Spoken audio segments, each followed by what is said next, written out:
Ino! Upa.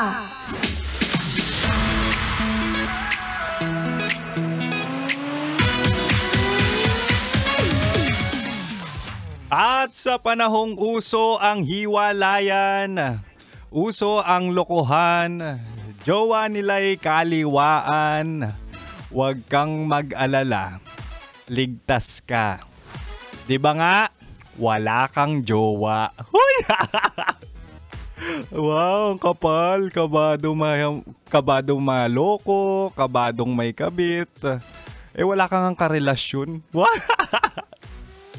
Well, 안녕하세요. 김치노입니다. Ayos, nandito na naman ako ne. Namiss kita ne.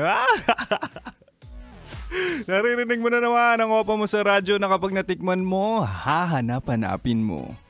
Walang iba, DJ Kim Chino, makakasama mo ko 69 tayo. Di ba nga, gabi-gabi, 69. Huy!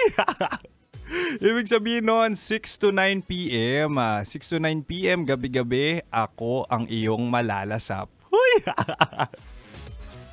Mga ganitong panahon talaga, no? Na kung saan talagang maiinggit ka. Maiinggit ka sa kalsada kasi sila may dilig, ikaw inaagyo. Tama, mali. Pero okay na rin to, 'di ba? Okay na rin minsan natuyot ka. At least 'di ba, wala ka sa relasyon na kung saan kasama ang maling tao. Maling tao na sasayangin yung ilang taon ng buhay mo tapos hindi mo rin pala makakatuluyan. Aminin mo, totoo 'yun. Pero mahal no, ang kadalasan or common na dahilan ng breakup talaga ay lack of communication.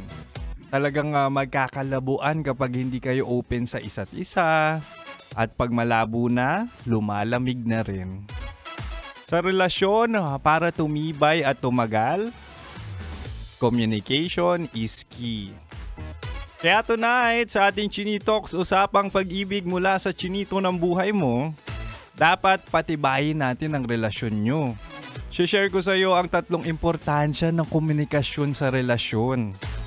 Wala nang patumpik-tumpik pa. Una, ang komunikasyon ay importante dahil ito ay nagpapalalim ng tiwala.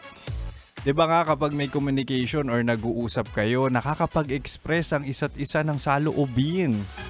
Example, pag pagod ka sa work, syempre long day, ilulook forward nyo na yung chismisa ng jowa mo. Totoo yan, nagiging banding nyo. Imaginein mo, magkaiba kayo ng company pero kayo ng jowa mo, alam nyo yung chismis at kilala nyo yung mga pangalan sa trabaho. Di ba? Tapos magiging hobby na ng jowa or nyong magjowa ang manira ng tao. Huy! Tapos hawak nyo na rin yung mga ikakasira ng buhay nyo ng isa't isa kaya dapat wala nang hiwalayan. Pero kidding aside, nabibuild nyo yung tiwala at nagiging safe space nyo ang isa't isa. Di ba?